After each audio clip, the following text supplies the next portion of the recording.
Okay, so I turned 49 years old this month. Happy and birthday. I think, yes, and I think that's the exact number of times we have tried to get mass transit in Southeast Michigan. That seemed like a cheap way to get people to send you birthday presents, but yeah, I mean, it's been the sort of problem that in Metro Detroit that has defied solution after solution after solution, decade after decade. This new effort, we don't know enough about it yet. Yeah. It's a new funding mechanism that appears designed to close the gaps in service. Because in the current bus system, DDOT and SMART, you have wide swaths of Metro Detroit that aren't covered by bus service. This looks as if it's designed to extend bus service throughout the region, which I think is a good first step with it, and something you might be able to sell to voters. Yeah, well, it's a less ambitious plan than the last one, and I think that might be what voters were looking for.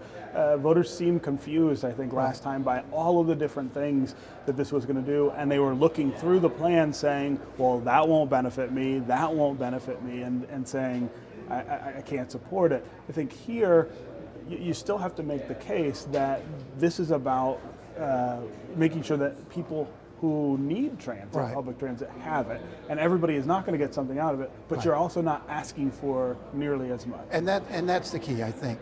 Address the immediate need first. And the benefit of this plan is if they go to the voters with a county-wide tax, nobody can opt out of that tax. Right. So right now under the current SMART system, you got big communities. Detroit opts out of the SMART tax. Livonia, Bloomfield Hills, Clarkston, Plymouth, a lot of communities opt out. So you don't really have a regional transit plan. There's 53 communities not in. Yeah. All communities will be in this. Now what they'll need to do is gradually use this millage that the legislature is being asked to approve to replace the SMART tax. So you don't have two different transit tax systems throughout the region, and create a system that meets the immediate need. The immediate need is to get people without transportation to their jobs, to their schools, to other places they need to go. I mean, I think you're right about this issue of another tax on top of the SMART tax maybe being a reason that people are a little skittish about this, and they may end up having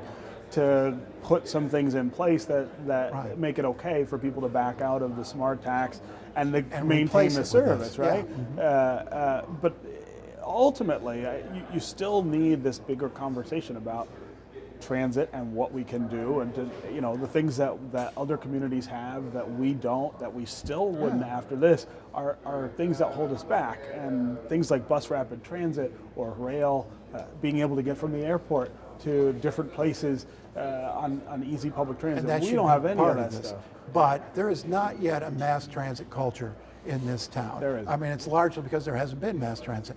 But we don't know if we put all sorts of fancy new bus lines out there and transportation options, whether it'll be enough to get people out of their cars. Yeah. So right now, let's go to the immediate need. Let's get those folks who can't get to work, who can't work because they don't have transportation, and take care of them and meet the needs of employers who need those folks to be able to get to jobs. Yeah. One of the questions in this is also where does this leave the RTA with its really grand plans? I mean, RTA was, when we passed it, supposed to be the solve for all of these competing issues and conflicts. It was supposed to bring us better transit and more. Is that still the idea, or are we just backing away from that and saying we're going to work with what we have? And RTA is kind of a coordinating council, which we've had forever.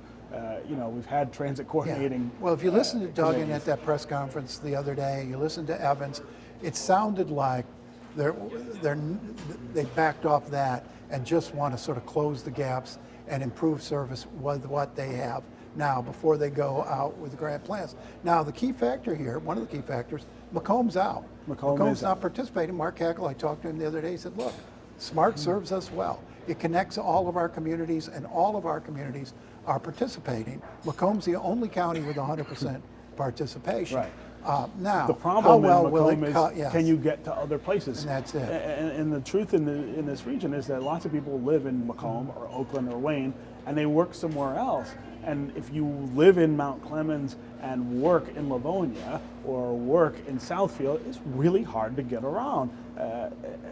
we need people like Mark Hackel actually to think about this much bigger than they do. It's not just about his county. It's not just about the communities in his county. It's about how they interconnect with everyone else. And it's great that he's gotten them to all be in SMART, but we need a regional transit. But again, that was the promise of SMART, that it would interconnect these counties. He's got 100% participation. He's on a little higher ground than Oakland and Wayne that have major opt-outs.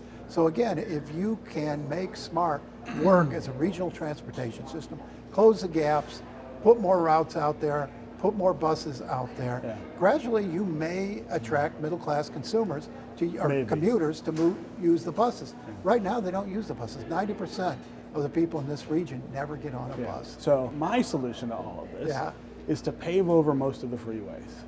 Make them streets again. People get out of their cars and get on the bus. Oh, sure. What do you think? We can get that gridlock. The economy is screeched you think we get that done? To a halt. I think it's a brilliant idea. All right.